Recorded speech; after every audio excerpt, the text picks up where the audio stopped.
So that means we're going to check in with Clay and Dale, WYRK's Breakfast Club. Morning, guys. Happy Friday. Morning. Great. Good morning. Did you guys catch Taylor's performance last night at the MTV VMAs?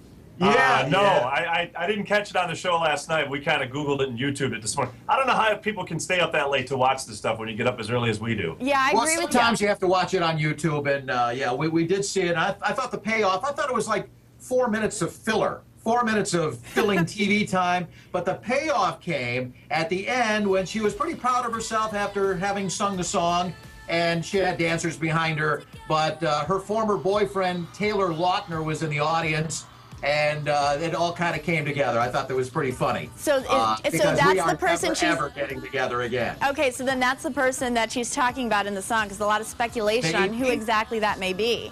Don't know, maybe. You know, I have to say, we talked about this song last week. I heard it on the radio. I'm not the biggest fan. I love Taylor Swift. This song, I don't know, it really doesn't do that much for me. Yeah, I can't stand the song, but you know, but you That's can't. the truth. It's the truth. You can't help but sing along. I mean, honestly, the other day I was on the lawnmower, and I'm like, Come on, I'm get like, out of here. Oh, I had to turn something else on. Okay, we're going to move on. The song, there's not a whole lot to it. No, there really isn't.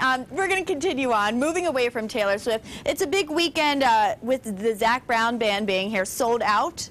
Yes, that show is sold out. It's tomorrow night, and it starts at 7 o'clock. He's got an opening act with him who kind of follows him on the tour. Levi Lowry is the guy's name, and our producer Josh says he's one of the best, so you don't want to miss out on the early part of the show. And, of course, Zac Brown's got almost a dozen hits. The guy's got platinum albums. It's going to be a great night out at Darien Lake. It is sold out, of course, and if you're going to the show, our advice is to get there early because of the traffic situation out there. I'm not sure how many changes they've made, but obviously they're going to have to make some changes in the off season. But get there early if you want to see the whole show.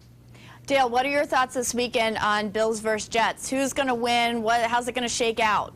2 0-4 teams. You never know. You know, the preseason is really meaningless, and I heard some stat that 85% of the team is already determined even before the preseason starts. So they're only trying to determine 15%, but you're paying regular season prices for 4 games. Waste of time. I hate the preseason, but last year we saw the Bills came out firing. They looked great against Kansas City, and hopefully they'll do the same thing against the Jets. Jets, though, great defense. Bills have certainly shored up their defense this year. I don't know what to say. I'm keeping my fingers crossed, but it's a New York crowd, the Bills at the Jets. Keep your fingers crossed.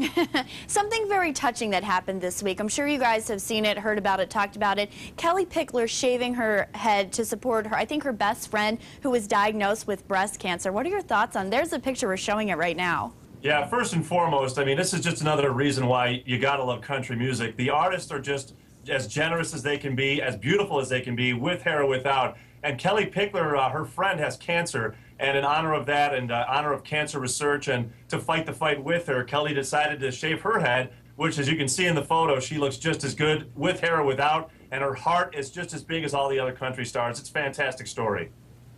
All right, thank you guys so much. I hope you have a wonderful weekend. Of course, we'll be checking in with you back Friday. But remember, you can always listen to Clay and Dale weekday mornings on 106.5 WYRK. Have an awesome, safe weekend, guys. And again, we'll talk to you next week. All right, you too. bye. Go Bills. Go Bills. We're going to send things to break right now. When we come back, I'll be in the kitchen with Chef Tom making some ribs for his birthday.